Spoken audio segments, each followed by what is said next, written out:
Dear students, my name is Bharat Malik. I have completed my MBA from IIM Ranchi.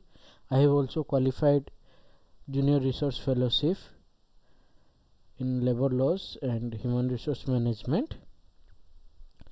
So today I will be speaking about labor laws. My focus here will be how you should clear your UGC NET and other exams related to human resource management. So this is my first video, and in my subsequent videos I will be also bringing topics related to current affairs and as I have mentioned UGC NET related and job oriented videos. And thirdly, I will also bring some interesting stuffs like previous year questions which has been appeared in the exams that paper. So let's start for today's topic. So today we will be discussing about overview of labor laws. So when we hear about labor laws, basically we get scared because these labor laws are very vast in itself, and also some mistake will cost your career. So that's why everyone is more concerned while dealing with labor laws related problem. So my focus here will be to provide you a conceptual understanding, and I will be also telling you my presentation will be more oriented towards what type of questions in the exam it will come. But today's topic, it is a very basic. So let's begin. So role of constitution. So here when we say about labor laws, this labor laws has not been a concept just like we hear human resource management concept like Edgar Slane's concept, or let's say performance management concept. So this has been come from the constitution only. On schedule 7th this labor laws has been mentioned. So basically if you will see, there are three lists: union list, state list and concurrent list. So if a subject comes under union list, that the central government will make all the rules and implement it. When it falls under state list, the state government will make the rules and implement it. But when it comes under a concurrent list, here both the central government and the state government can formulate the rules. And here we can see our labor laws falls under concurrent list. That's why sometimes we saw labor laws, central government labor laws and state government labor laws. So India is a vast country, as you know. So in every state, if there will be different labor laws, and its interpretation also becomes different in different region, it creates a very tedious process for the interpreter or the labor law experts, and it generally becomes very very tedious work for anyone working in labor laws area. So to simplify it, so government has taken some kind of initiatives to so that it can be implemented and properly, and all the benefits can be reached to the employees in a proper way. So the reforms, labor law reforms, are basically from a legislative initiative perspective, administrative perspective, or governance reform perspective. This has been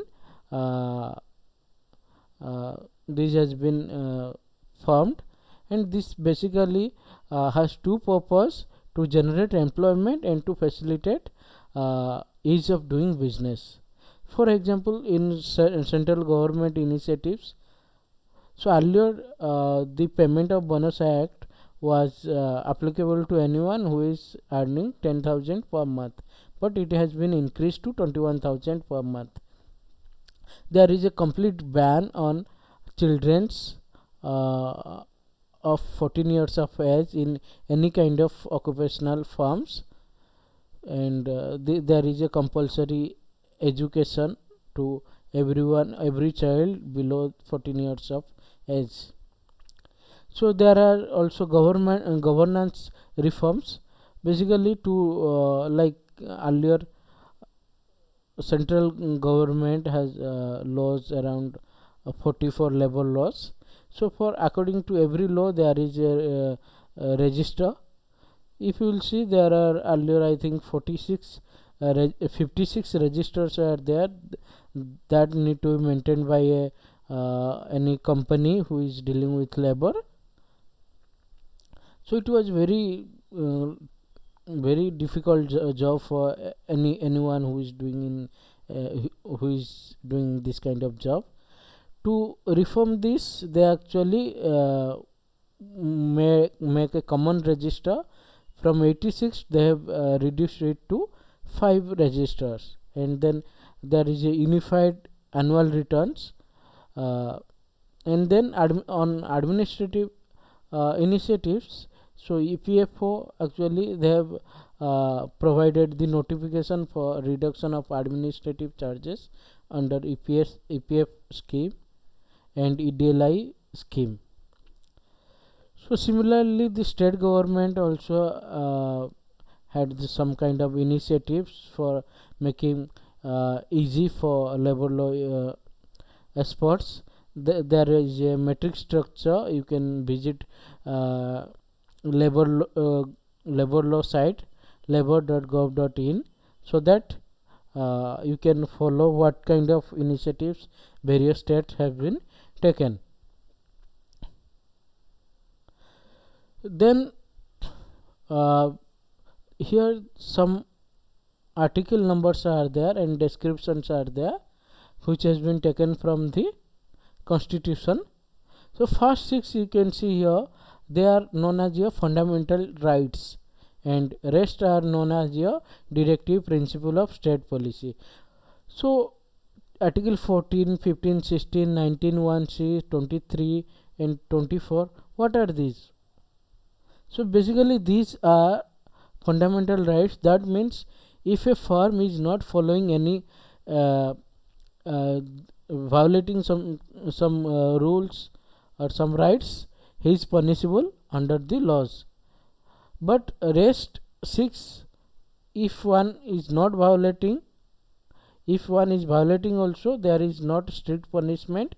Actually employers, they should follow to make their company better. So article 14 actually speaks about everyone should be equal before the law. Article 15 speaks about one should not discriminate against any citizen. Article 16 extends right of equality of opportunity for employment or appointment under the state. Article 19(1)(c) gives everyone a specific right to form association or union.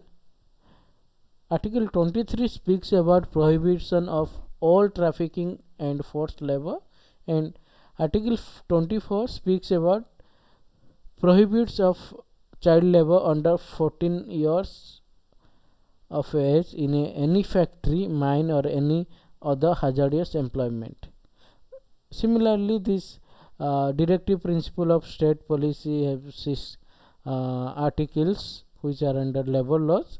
You can just go through it. So 41 speaks about right to work. So here everyone like state should create a right to work initiative, but it is depends on the everyone to make this right to work successful, both state and the citizens. So nothing is right now enforceable by the laws. And like that, the 43A article you can see, so this has been inserted in 42 amendment. So this is very important on perspective of any kind of labor law related exam. So this 42th amendment is also known as mini constitution, and this speaks about actually participation of workers in the management in decision making. Then labor laws, as you can see non highlighted text. So there are more than 44 labor laws are there, and states have their own labor laws. Here, to maintain and implement all kind of labor laws, it was really a very tedious job for the labor law expert or human resource managers. So now, for doing ease of business and generating employment, government and other experts, they have actually prepared 4 codes: code of wages, code of industrial relations, code of occupational safety, health and working conditions, code of social security, to make life easy for a human resource manager. So we can see that code of wages has been formed by clubbing Payment of Wages Act, Minimum Wages Act, Payment of Bonus Act, Equal Remuneration Act. Similarly, Code of Industrial Relation Act has been repealed.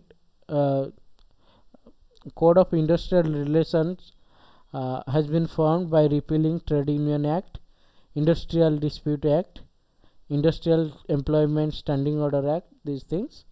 And similarly, other 2 codes are being formed by clubbing various laws or various labor act. So here we can see like how these codes actually come into existence. First, a bill has been passed in the Lok Sabha, then that bill will be passed in Rajya Sabha, and it has to be got the president's assent. After that, it becomes a act, and once this they formulated the act, it will not be directly enforced in the company. For that, there should be some rules. Now, for every code, there is a rule which once that rule will be reviewed by the public, then it will be enforced by all the companies. Right now, if you will see the code of wages, code of occupational safety, health and working condition, and code of social security, these 3 codes are enforceable by law.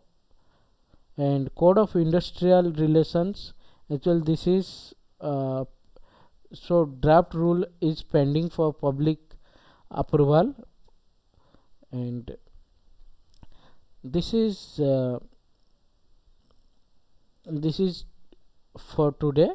I think you have understood the concept, and this is my first video, but subsequently I will be making more videos to make your labor laws concept more finer, so that you will become more confident on this topic.